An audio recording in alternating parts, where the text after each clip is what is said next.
So today we're back on the 47 Ford doing a little project, not a big project, just a little one.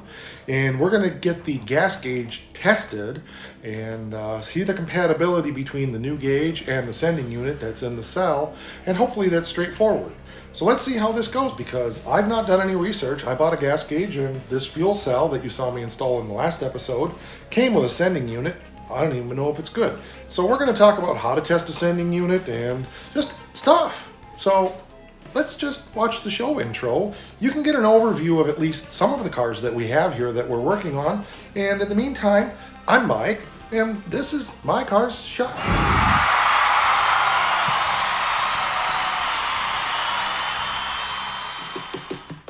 Working out of a 100-year-old refurbished barn, bringing 35 years of experience to projects considered beyond repair. Vision, creativity, and problem solving are essential tools in this place. Watch as we transform junk into polished metal miracles. This is My Car's Shop. Well, things have been transpiring around the shop here in other areas. I went ahead and got on the interweb and I ordered a gas gauge to match the gauges that are in the car, fully knowing that I have no idea if the ohm range of this gauge matches the ohm range of that sending unit. So we're going to figure that out. And if it doesn't, then we're going to have to figure out what we have to do to put it in range. Do we have to change the voltage? Do we have to put in a resistor? Do we need to get a different sending unit? Do we need to get a different gas gauge?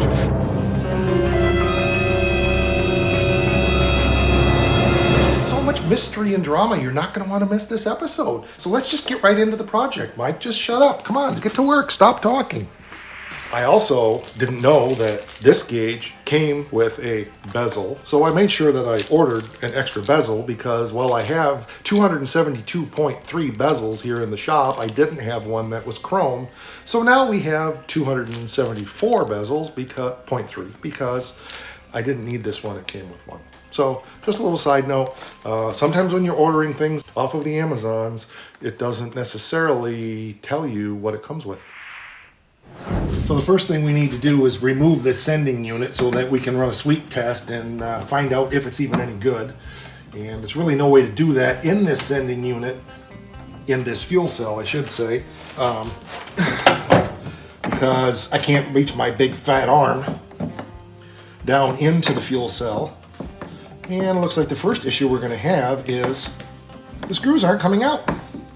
Well, isn't that just lovely? Which means there's maybe nuts on the inside? Maybe not. Maybe nuts. Well, just bear my butt and spank me. This is just not good. Out of all of these stupid things, only one comes out. All right, we're going to have to get creative. Let's pull the one out that we can and listen to see if we hear a nut drop in the bottom of the cell. They should be molded in. They're also 12.7 miles long. All right, let's get a screwdriver, put some up pressure, and hopefully maybe that might work. They say something about the best laid plans of somebody, mice and men maybe, is it? I'm not very hopeful that this is going to function, but maybe. And maybe it's that they're so long.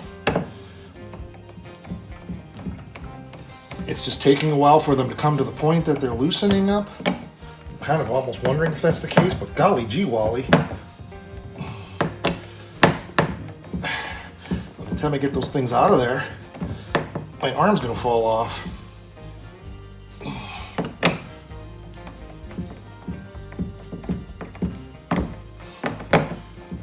We may have to get out the big guns. I'm not sure on this. I don't think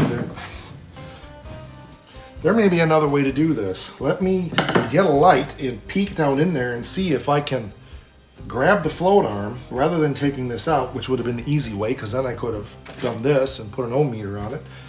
I may be able to reach down in there with something and move the arm to check the sweep. So let's see about that because that's not coming out.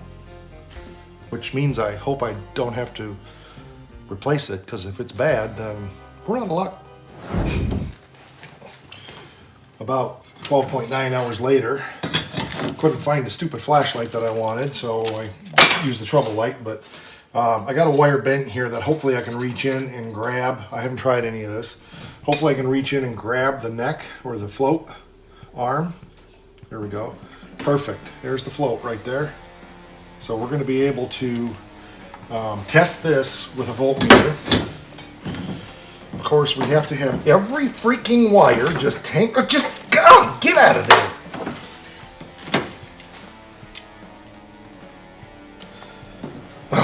Wires. So we need to do a volt sweep, or an ohm sweep, I should say. Well, the voltmeter actually works. And so we can put this on here and on here.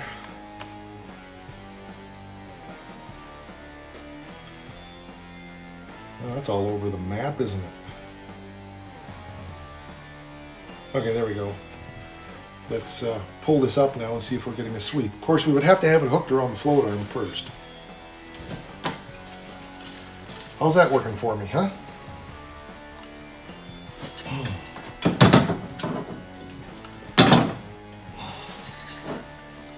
Okay, there we go. We got it.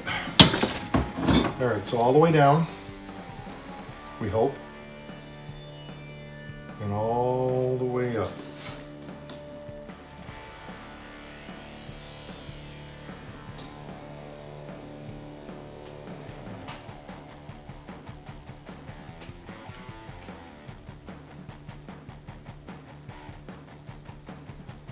There we go.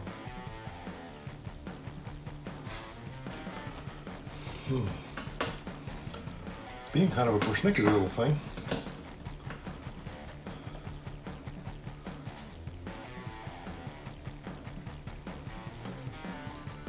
I'm not sure our float's any good. What we should be seeing is a nice linear sweep. I'm going to get an analog meter out if I can find it. We should be seeing a nice linear sweep from one resistance range to another, and it should just progressively climb as I move that float. And this thing is all over the place like horse crap on a wagon wheel. So let's see if I can find my analog meter that I haven't used in 27.6 years and see if we can make that work. So I found my analog meter, and like I said, I literally haven't used this for 27, 28, 35, 10 years. I don't know. It's been a long time. And to do an ohm reading, of course, you have to have a good battery. So if you can see this battery, it'll give you some idea of how old it is. It says Radio Shack Intercell Extra Life. So this goes back so far in the day. This was when Radio Shack had their free battery of the month club, if you remember that. You would bring in your punch card and you would hand it to them, and they would punch a card and you could get a battery of your choice, A, AA, AAA, A, C, D, 9 volt, didn't matter. So obviously I got a AA battery, an A battery? Where did I come up with A battery? Anyway, with a battery, a AA battery, and I put it on my meter here off camera because I figured it was gonna be bad. And I'll be darned if it isn't 1.7 volts. I mean, this is old. There's just no testament to the quality of stuff that was made at Radio Shack back in the day. I mean, this battery is still good, and I always found those to be good batteries, but anyway, I'm talking about history, and that doesn't do anything for us right now, but that impressed me. All right, so it's in there, and I put the cover down, and I can't find it. So I'm gonna pop my leads out, because I don't know where the leads are for this one anymore. Let's see what we got here, if this does an ohm sweep. And I have no idea what range, and I don't even remember where to plug this stuff in anymore. I think there and there, maybe? Okay. And I'm just guessing. Well, there we go. I don't know what range, but we'll try that one. So let's hook this up here. Maybe you can see that. 0. Well, it's holding, except I didn't grab the arm.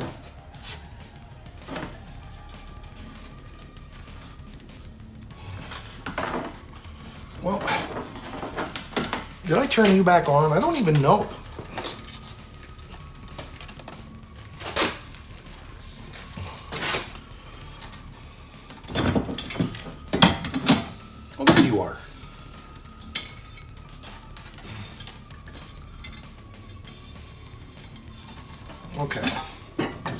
Now, back to my ground there, hopefully. I don't even know. It's just like I need another hand. Because I don't have clips. I need to get some clips, is what I need to do. All right, let's see if that works.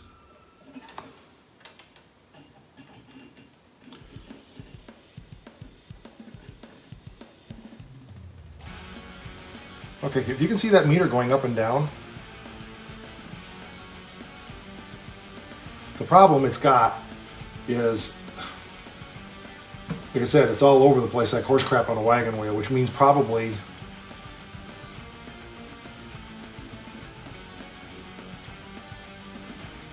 the sending unit is shot.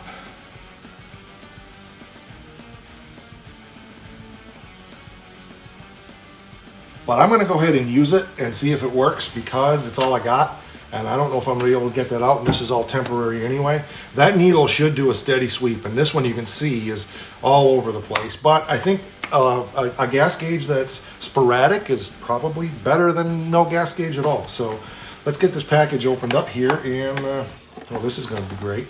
This will probably take me 2.6 hours. And we'll hook some wires up and see if we can make this work. I can't even tell for sure what voltage range that or what ohm range that is, but that's all right. It'll either work or it won't, so it'll be fine.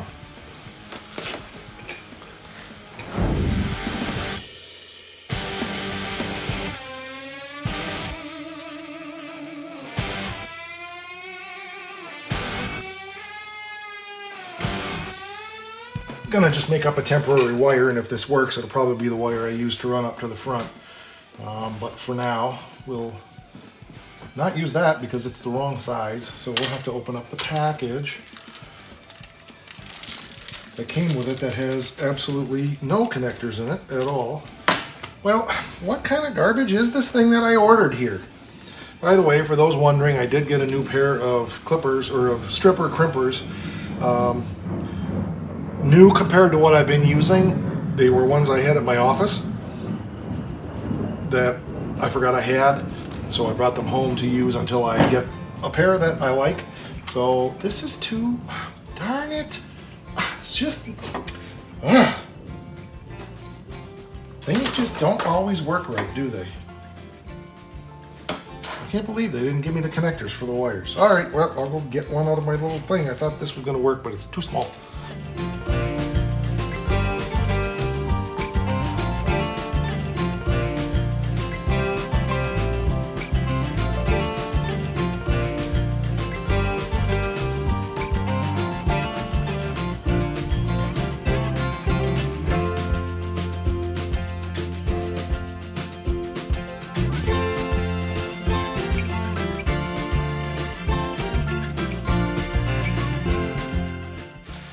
So as is typical, I didn't have a connector the right size, so you saw in the slow-mo probably that I just took a file and just went in here and worked it out.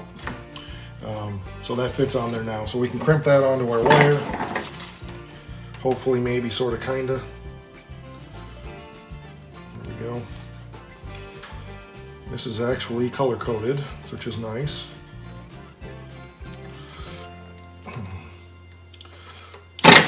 Very nice. And we need a nut. Let's see if we can put these all over the place and then lose them.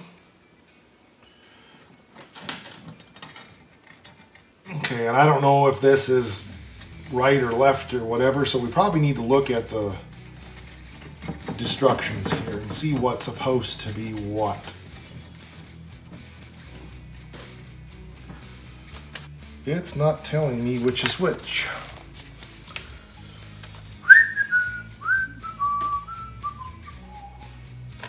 Oh, that's how to hook up an ammeter. That's helpful. Voltmeter, water, oil pressure, vacuum, fuel level, and no schematic.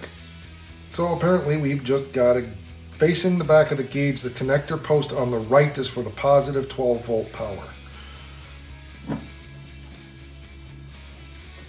So this one should be positive 12 volt power right here.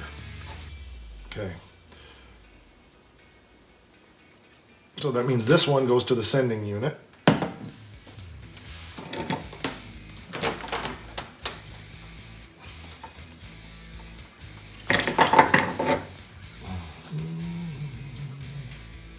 And our whole point here, just to be clear, is just to test this and make sure it's going to work, because I got to run this wire up to the front, get the gauge mounted onto the dash, put this wire in with all of the other wires that run up there, and we just got stuff.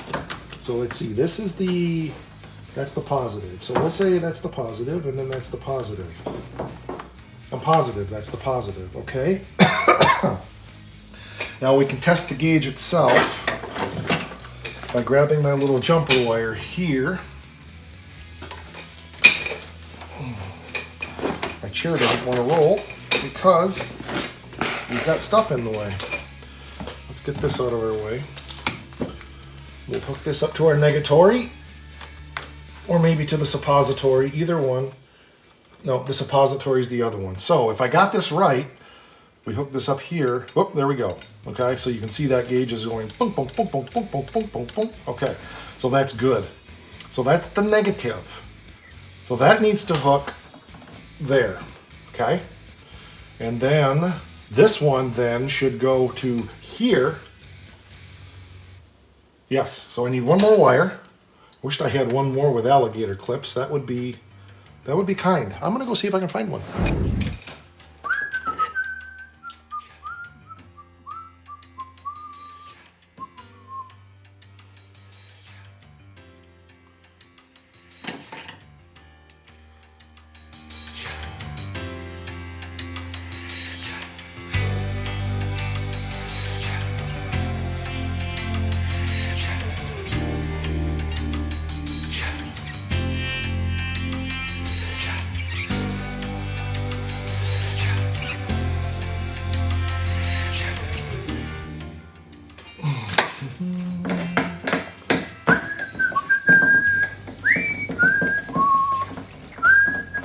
Oh, is that a copyright violation?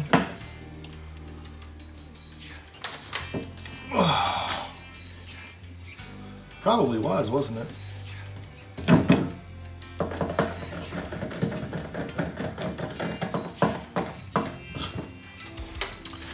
Okay, so if this works, then it definitely will be working. So what I'm going to do is disconnect my ground there and hook this on here so that I have more control.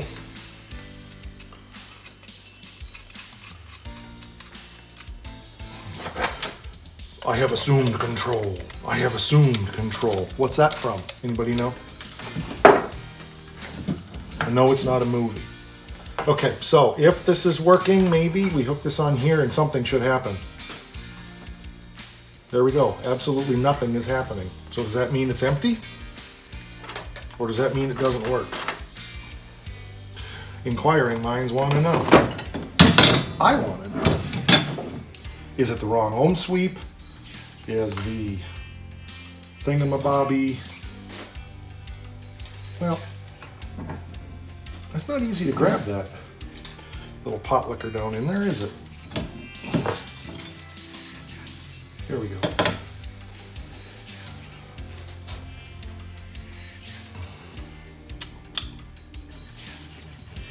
Wrong ohm range. Sending unit so shot it just doesn't work. I can feel the resistor a little bit. So what's going on? Why we got nothing? If I hook this over here, pegs the meter out. There it goes.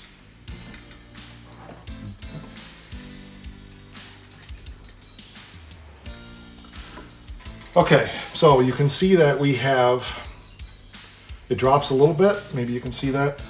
When it's all the way down, it's pegging the needle. When I pull it up, it's moving it back just a little bit. So we've either got the wrong ohm sweep, which is likely, or it's also backwards, because it should be, let's see, yep, So positive, negative need to be inverted. So let's do that real quick. Because it's on the full side right now and the tank is empty, and when I bring it up to full, it's moving towards empty. And I think what we're going to have to do, I suspect this could work if we put a resistor in there. But I don't know that for sure. It may just be that this gas sending unit doesn't have the correct ohms.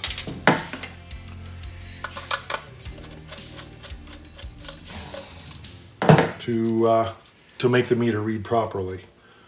It may need a broader spectrum of resistance. Is that the way it works? Broad spectrum resistance? Yeah, I don't know. Really, it would be better if I had that sending unit out of there. But we will see.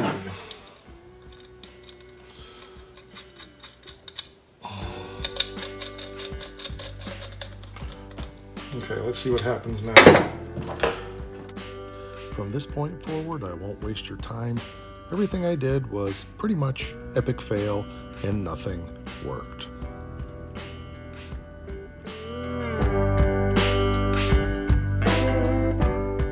Gotta ponder this a minute. I'll be right back.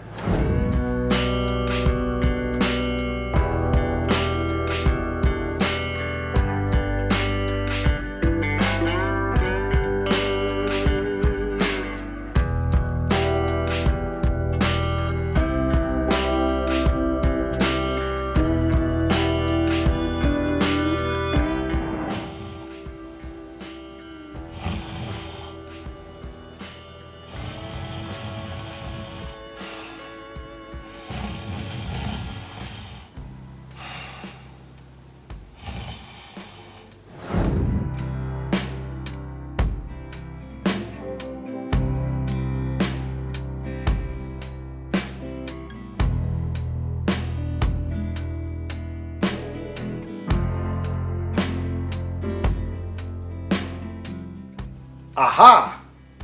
Cheers. Figured it out. And actually, I am quite thirsty. So I got on the phone for about 2.3 hours and accomplished nothing. But I got on the interweb and searched around and found the issue, which I kind of knew the issue. I had an intuition about it. And I wrote down some part numbers and I wrote down some readings, and what I have isn't going to work. So here's what we need to do. First of all, let me explain the issue. So the gauge that we have is a Sun Pro CP8209, which is a white-faced Sun gauge. At empty, it reads 240 ohms. At full, it reads 33 ohms. So that's what it takes, the ohm sweep, to get the gauge to, should go this way so you can see, to read. The RCI cell is 0 at empty and 90 at full. So we kind of proved that, because when I had the gauge hooked up and I was down in there fishing with the wire on the float arm, we could see this gauge going from full, if I remember right. Yeah, from full when it was empty. So the gauge was on full when the tank level float arm was all the way down, and then as I brought it up to the top, it came to about 3/4 tank towards empty when it should be full. So it's exactly opposite. So 0 to 40, 90, 33. You can see that while we were reading from full to 3/4 of a tank backwards, the fuller the level unit indicated, the emptier the gauge was showing. So it was backwards.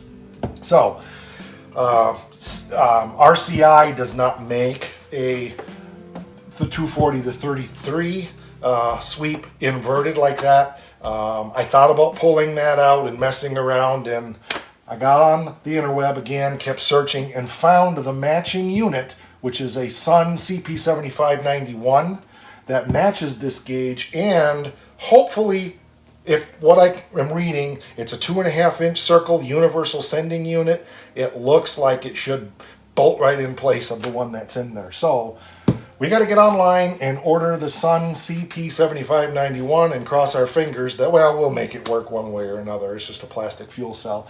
But that's going to solve our issue, and then we'll have a gas gauge that'll work. We know that this 0 to 90 RCI, by the way, 0 to 90 is GM factory.